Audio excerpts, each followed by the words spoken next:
한국과 미국은 3월 7일 워싱턴에서 방위비 분담금에 합의했다고 합니다. 자세한 사항은 아직 발표되지 않았습니다만 한국 측 대표인 정은보 대사는 귀국했습니다. 그래서 대체적으로 언론에 알려진 바는 2026년까지 단연간 합의를 했다고 합니다. 따라서 이것이 합의되면 당분간 방위비 분담 때문에 시끄러울 일은 적을 것 같습니다.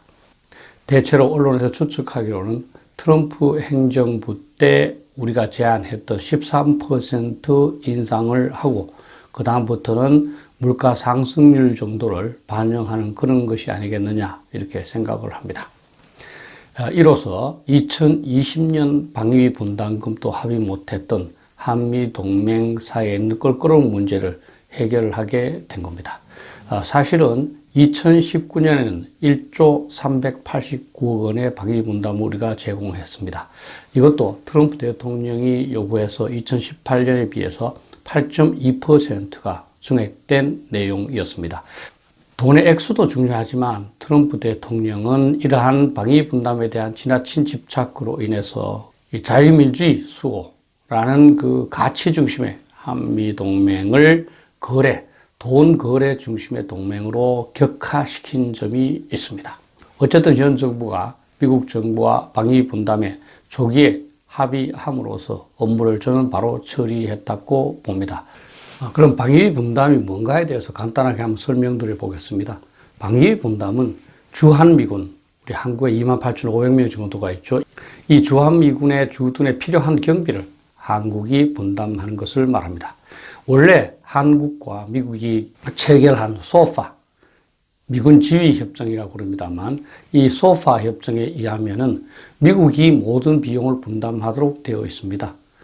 그러나 1980년대부터 미국 경제가 힘들어지면서 일본, 나토, 한국 등의 동맹국들에게 자국군 운영비를 조금 부담해 달라고 그랬습니다. 그래서 동맹국으로서 여기에 호응하게 된 겁니다. 그래서 동맹국으로서 여기에 호응했는데 소파에 규정이 없기 때문에 매번 특별협정, SMA라고 그럽니다. Special Measures Agreement라고 그러는데요. 이 특별협정을 체결해서 확정합니다.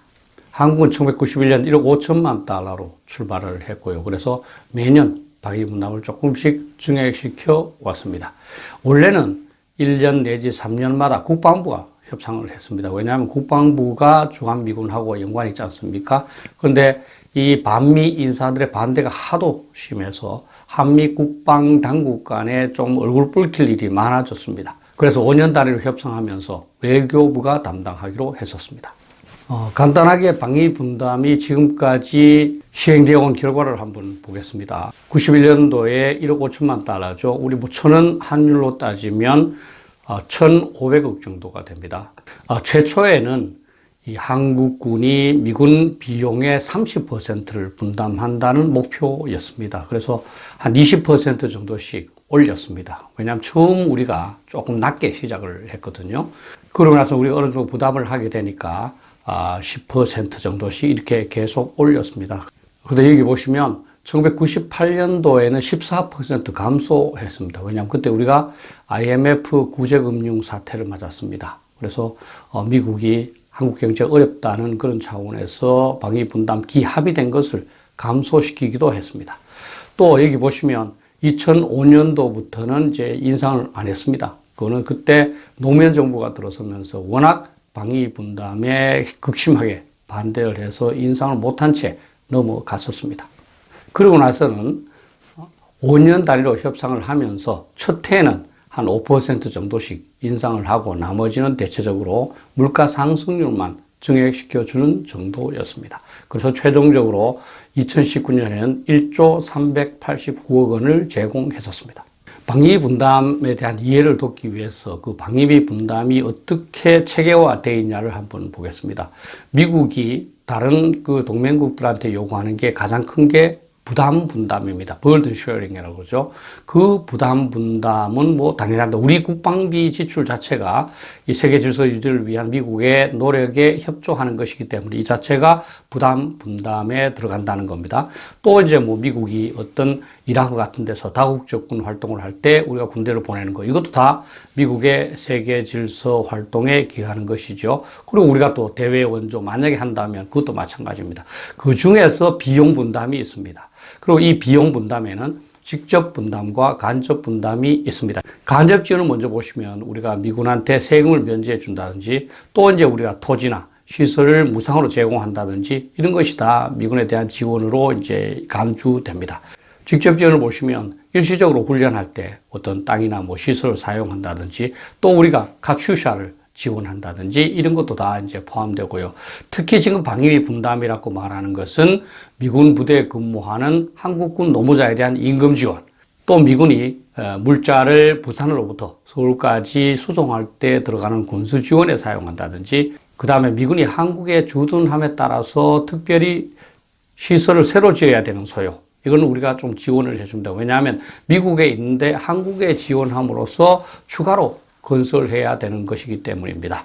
그래서 이제 뭐 미군의 오락실이라든지 여가 선용 시설 등은 우리가 많이 지어주죠. 그리고는 이제 한미 양국군이 전시에 사용할 시설, 이것도 지어줍니다. 그래서 미군한테 지원하는 것은 요 네 가지, 임금 지원, 군수 지원, 한국 정부 지원 건설, 연합전력 증강사업, 요 네 가지에 사용되는 겁니다. 나머지는 절대 사용되지 않습니다. 많은 사람들은 미군도 자신의 필요에 의해서 주둔하는데 왜 우리가 방위비 분담을 지원하냐, 그렇게 이야기를 합니다.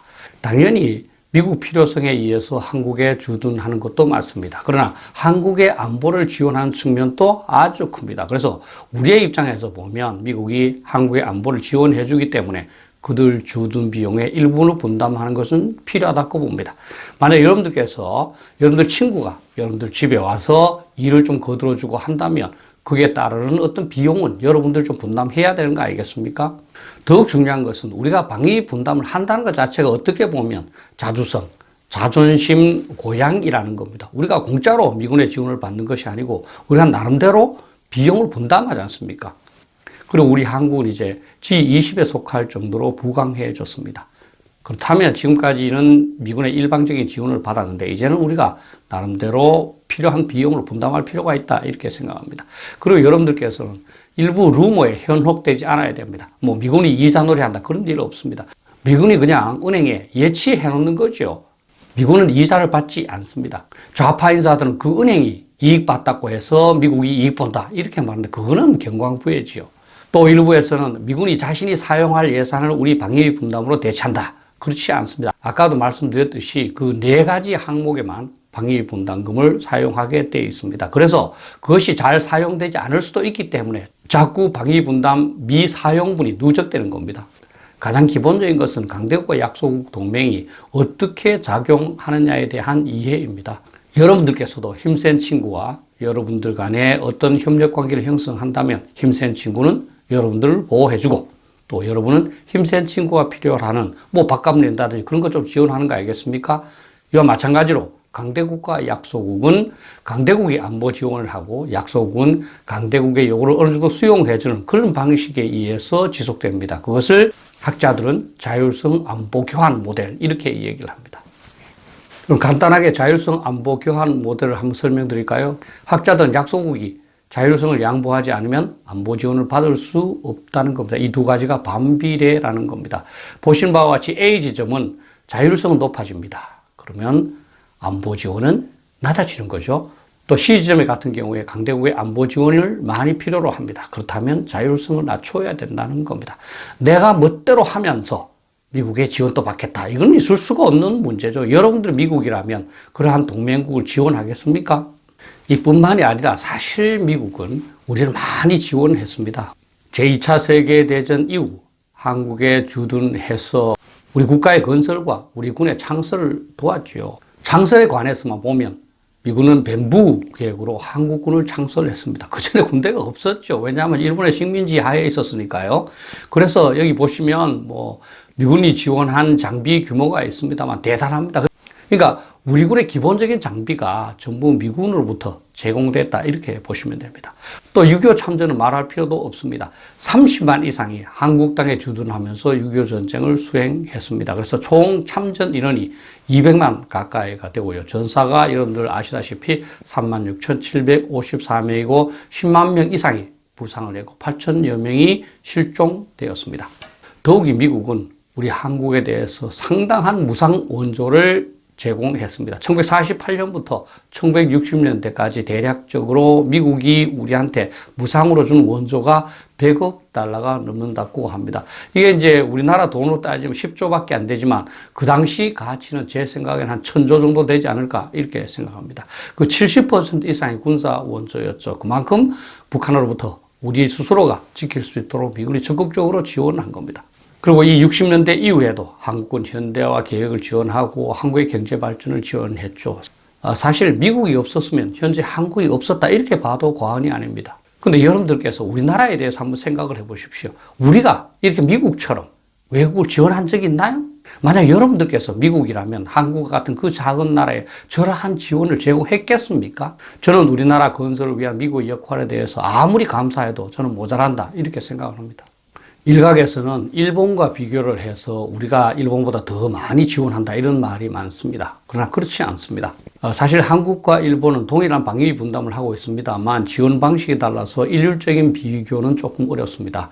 일본은 방위성 이외에도 다른 정부 부서 또 지방자치단체에서도 다양하게 지원하고 있기 때문입니다.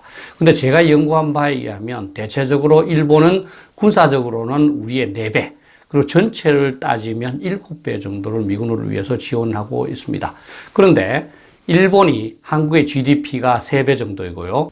또 주일 미군의 규모가 주한 미군 규모에 비해서 한 1.8배가 됩니다. 그렇기 때문에 GDP를 기준으로 하든지 또는 미군 숫자를 기준으로 하든지 일본이 많이 분담하는 것은 사실입니다.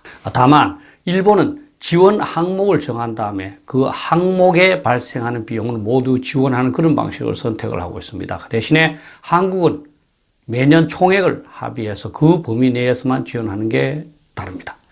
출장비로 말하면 일본은 출장 가서 발생한 비용을 그대로 지원해주는 방식을 선택을 하는 거고요. 우리는 하루 출장비 얼마 이렇게 해서 할당하는 방식과 똑같죠. 2020년치가 합의가 못 됐기 때문에 2019년치를 기준으로 한일을 한번 제가 비교해 보겠습니다. 2019년 방위 분담으로 일본은 3,888억 엔을 지원을 했는데요. 이것을 2019년 10월의 환율인 11.2원을 적용을 하면 4조 3,546억 원이 됩니다. 그런데 한국은 그 당시에 1조 389억 원이었습니다. 이것은 4.2배가 됩니다. 또 일부에서는 우리는 토지 같은 걸 무상으로 제공을 하고 있는데 일본은 추가로 필요한 것은 일본이 사용료를 내기 때문에 그 시설 대여료는 제외해야 된다 이런 말이 있습니다. 그래서 그거를 한 1,000억 엔 정도를 제외한다 하더라도 한국의 3배입니다. 또 일부에서는 우리가 토지나 간접 비용 이런 것을 많이 부담한다 그렇게 얘기를 하고 있습니다. 그런데 일본도 마찬가지입니다. 일본이 방위성 이외 부처에서 지원하는 거라든지 토지 같은 것을 합치면 그 간접 비용이 한 2조 2,635억 원 정도 됩니다. 이것은 우리 한국군이 국방백서에서 표시하고 있는 9,589억 원과 비교를 하면 일본이 2.3배 많은 액수입니다. 이 외에도 일본은 오키나와 기지의 관리와 이전을 위해서 매년 2조 이상을 지원하고 있습니다. 우리가 평택기지 건설을 위해서 많은 돈을 지원했습니다만 그게 이제 종료됐기 때문에 이 부분은 일본만 추가로 지불하는 비용이 되겠습니다. 제가 이 사항 그냥 말씀드리는 게 아니고요. 제가 논문을 작성을 했습니다. 관심 있는 분들은 제가 2019년에 쓴 대미국 방위 분담 분석과 대응 방향, 일본과의 비교를 중심으로 이걸 한번 찾아보시면 될 것 같습니다. 오늘 제가 말씀드리고자 하는 핵심 포인트가 되었습니다만 사실 방위 분담은 트럼프 대통령의 목리 때문에 어려워졌었습니다. 한국이 부담하고 있는 이 방위 분담은 푼돈이라 하는 것이 트럼프 대통령의 인식이었습니다. 그러면서 주한미군의 모든 비용을 한국이 분담해야 된다 이렇게 주장을 했습니다. 그래서 2018년에 2019년과 2013년간에 우리가 부담해야 할 방위 분담을 협상을 하게 되었는데 그 당시 2018년에 제공한 게 9,602억 원이었습니다. 근데 이보다 4,000억 원이 많은 즉 40%가 증대된 12억 달러를 트럼프 대통령이 요구를 했습니다. 그래서 우리 정부에서 타결을 못 해주고 그렇게 하니까 2019년치로 1조 389억 원을 합의하면서 5년 단위로 하던 것을 1년 단위로 만들어서 매년 협상하도록 했습니다. 그러면서 2020년치 방위 분담으로는 약 50억 달러, 2019년하고 비교하면 5배가 많은 금액을 요구를 했습니다. 어떤 나라도 5배나 많은 금액을 어떻게 제공하겠습니까? 트럼프 대통령의 몽리라고 제가 부르는 이유입니다. 그래서 2020년에 실무자들이 가까스로 합의해서 13%를 증액하는 것으로 건의를 했습니다만 트럼프 대통령이 거부했습니다. 2018년에 협의를 할 때 우리가 지나치게 인색한 태도를 보인 점은 있습니다. 그렇게 해서 2018년에는 한 40% 정도만 요구했던 것을 2019년에는 무려 5배 많은 금액을 요구한 겁니다. 트럼프 대통령은 아예 깎일 것을 생각을 하고 그만큼 부른 거죠. 이거는 동맹국 간의 협의가 아니라 흥정이라고 할 수 있는 것이고, 그래서 한미동맹에 굉장히 나쁜 선례가 만들어진 겁니다. 안보는 이상이나 논리가 아니라 현실입니다. 북한이 핵무기를 개발하고 또 그것을 통해서 통일을 앞당기려고 하고 있기 때문에 한국은 미국의 안보 지원이 절대적으로 필요합니다. 그러니까 방위 분담을 다소 인상시켜 주더라도 미군을 활용하는 것이 이익이라는 그런 말입니다. 그런데 방위 분담에 대해서 부정적으로 생각하는 국민들도 많습니다만 미국의 입장에서 한번 생각해 볼 필요가 있습니다. 전 세계에 미군을 주둔시켜서 세계 질서 유지를 위한 임무를 수행하는데 동맹국들에게 그 비용을 조금 분담하라 하는 것은 있을 수 있는 일 아니겠습니까? 예를 들면 한국이 동티모르에 1999년부터 2003년까지 1개 대대 규모를 주둔해서 동티모르의 제공을 지원해 준 적이 있습니다.